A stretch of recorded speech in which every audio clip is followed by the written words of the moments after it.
Hello students, welcome to the online session. How are you all?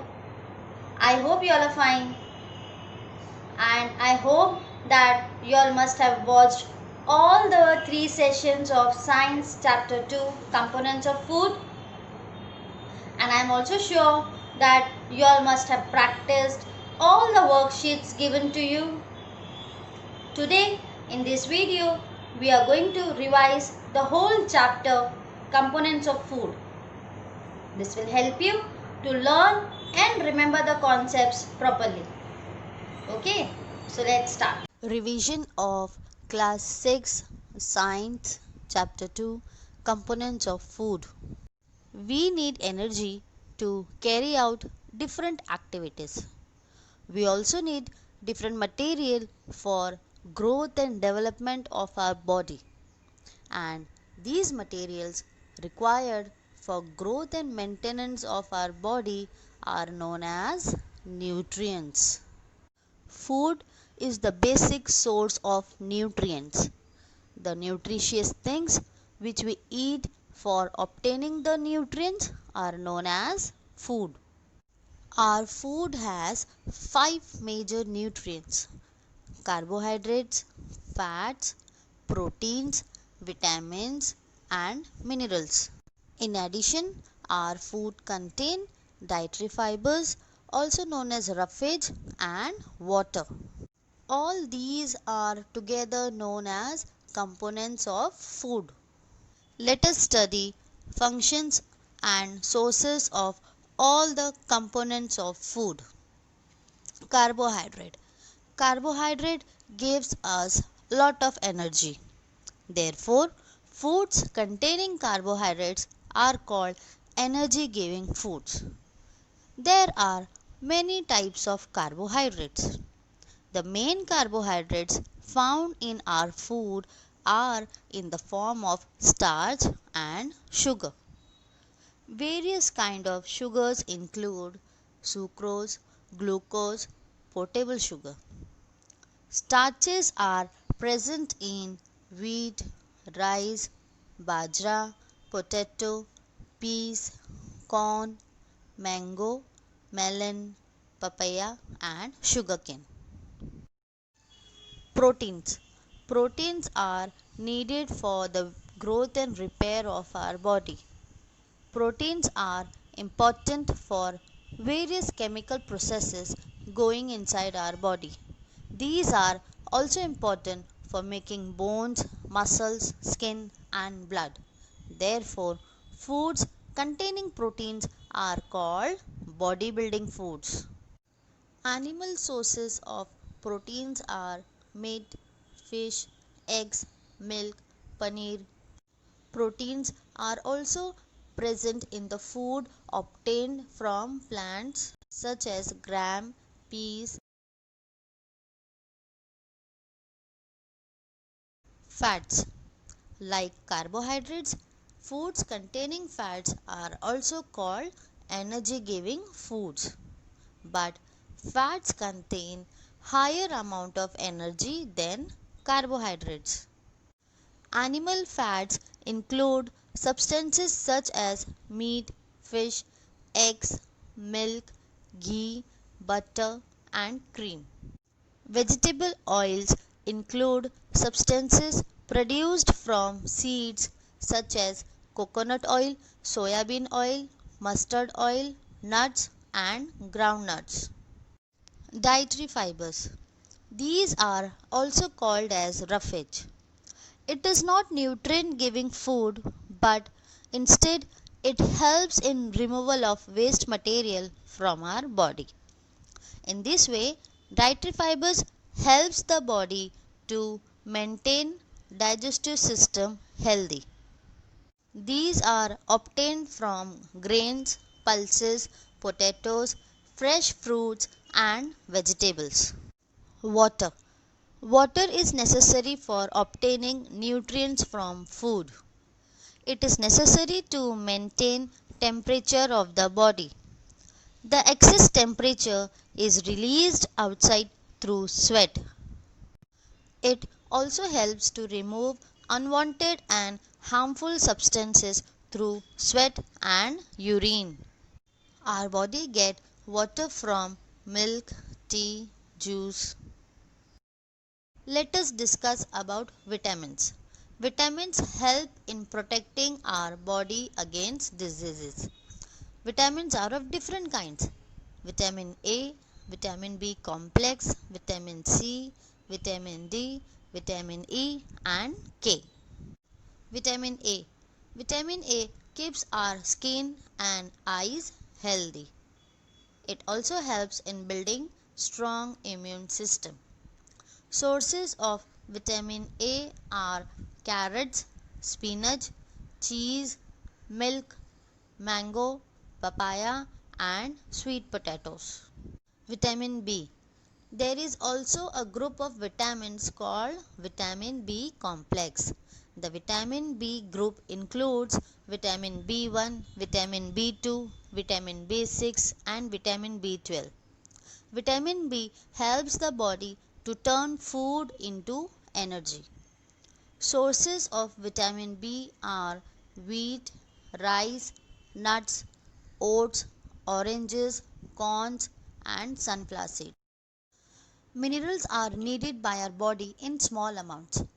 Each one is essential for proper growth of the body and to maintain good health. Some important minerals needed by our body are iodine, iron, phosphorus, sodium, calcium and potassium. Iodine. Iodine is essential for proper functioning of thyroid gland. Thyroid gland is situated in the neck of our body. It controls the growth of our body. Seafoods, dairy products like milk, yogurt, cheese and iodized salt contains iodine. Iron. Iron is required to make hemoglobin present in blood. Hemoglobin in blood carries oxygen from the lungs to different parts of our body. Beans, lentils, cashews, apple, whole grain bread and green leafy vegetables are good sources of iron. Calcium. Calcium is needed for making bones and teeth. It is also required for proper functioning of heart and muscles. Yogurt, almond, cheese, beans, lentils and milk are good sources of calcium. Phosphorus. Like calcium, phosphorus is also needed for formation of bones and teeth. Some good sources of phosphorus are milk, wheat, rice, banana and green chilies. Balanced diet. The food we normally eat in a day is our diet. For growth and maintenance of good health, our diet should have all the nutrients that our body needs in right quantities. Not too much of one and not too little of the other. The diet should also contain a good amount of roughage and water. Such a diet which contains a good balance of all the nutrients is called a balanced diet.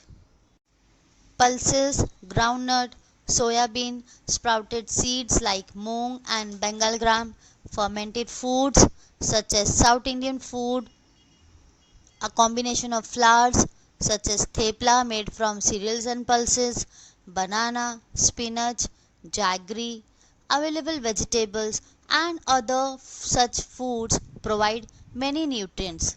Therefore, one can eat a balanced diet without expensive food materials. Eating the right kind of food is not enough. It should also be cooked properly so that its nutrients are not lost. Are you aware that some nutrients get lost in the process of cooking and preparations? If the vegetables and fruits are washed after cutting or peeling them, it may result in the loss of some vitamins. The skins of many vegetables and fruits contain vitamins and minerals. Similarly, repeated washing of rice and pulses may remove some vitamins and minerals present in them. We all know that cooking improves the taste of food and makes it easier to digest. At the same time, cooking also results in the loss of certain nutrients. Many useful proteins and considerable amounts of minerals are lost if excess water is used during cooking and is then thrown away. Improper nutrition results in malnutrition. If a particular nutrient is very less or not available for longer time, then it leads to undernutrition or undernourishment. Likewise, getting too much of nutrients causes overnutrition or overnourishment. Both undernutrition and overnutrition are malnutrition. It causes abnormal development of body parts and stunted growth and similar problems. So, having a balanced diet is very important. Deficiency diseases.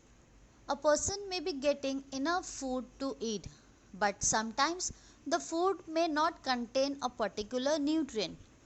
If this continues over a long period of time, the person may suffer from its deficiency. A deficiency of one or more nutrients can cause diseases or disorders in our body. Diseases that occur due to lack of nutrients over a long period are called deficiency diseases. If a person does not get enough proteins in his food for a long time, he is likely to have stunted growth, swelling of face, discoloration of hair, skin diseases, and diarrhea.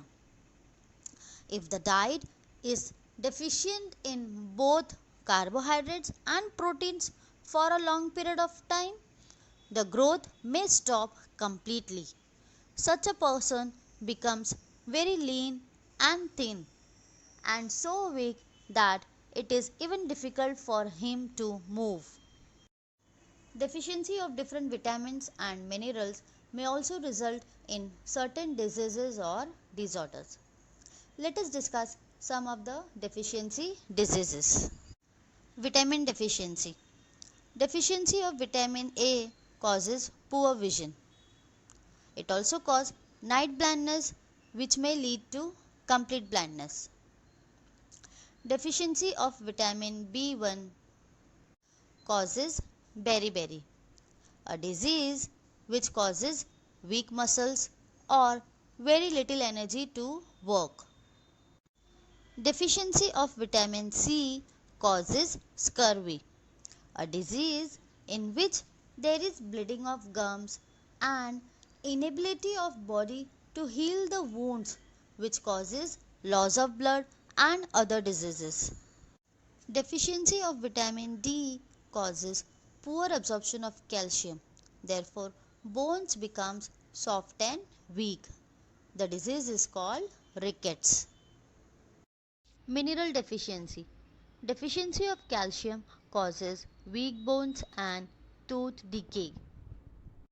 Deficiency of iron causes lack of hemoglobin in the blood, which leads to weakness, fatigue, poor performance in the body activities, and this is often known as anemia. Deficiency of iodine causes deficiency disease called goiter, in which thyroid gland present in the neck swells abnormally. Deficiency of iodine leads to poor growth and poor development of body, which leads to mental disability in children. So, all the deficiency diseases can be prevented by taking a balanced diet. Thank you very much, students, for paying your attention. I hope this revision would have helped you to recall whatever we have learned in all the 3 sessions. So, I want you all to read the chapter, read the notes, and practice all the worksheets given to you again and again. Okay?